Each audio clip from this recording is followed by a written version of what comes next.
Хувийн эмнэлэг ч гэсэн улсын эмнэлэгтэй яг адилхан үйлдвэрийн өвдөлтөд танаас өөрөөсөө мөнгө гарахгүй. Ийм нөхцөл байдал үүсэж байна.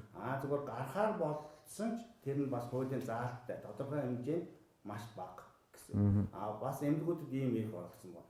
Хувь даатгуулагчийн мөнгө 200 хэд гээд байна тийм. Байгууллага тэр хувь даатгуулагчийн мөнгийг байгууллагын зүгээр захиална хөнгөлөлгээд нэг тушаал гаргаад өнгөрч. Тэгвэл танай эмнэлэг магадлан илтгэмжлэгдээд энэ 2020 онд одоо 8-9 сарын хугацаанд улсаас эсний төлөвлөж байна.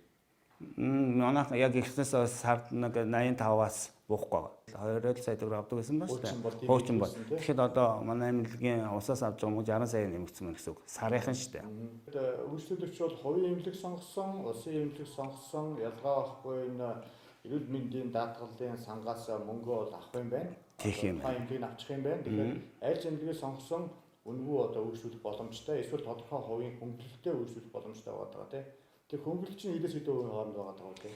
Одоо жишээлбэл манай амбулатороор хүн эрэхтэй мөнгө төлнө.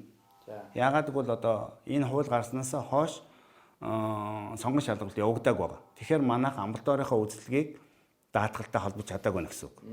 Тэг яг энэ явандаа өнгө болох юм биш үү? Гэхдээ явандаа даатгалтай холбоцохоор тэгэл хүссэн үсээгүүл үйлчлэг нь өнгө болчихно гэсэн үг. Хуулиараа. Тэгээ үйлчлэг нь өнгө болчлоо цаад хэвдэх хоор эмчилгээ чинь бүгд эрүүл мэндийн даатгалын сангаас мөнгө авах. Тэгэхээр яг улсын эмнэлэгтэй адилхан байна.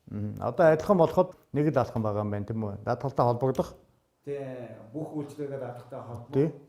Яг улсын эмнэлгийн нэг ялгаа нөгөө нэг ажилтныхаа цалин нөгөө уур уус ундраг гээд төсвөөс өгдөг штэ. Хувийн эмнэлэг бол арай өөр. Гэхдээ хувийн эмнэлэгд бол тэрийгээ даах чадвар бий үүсэж байгаа.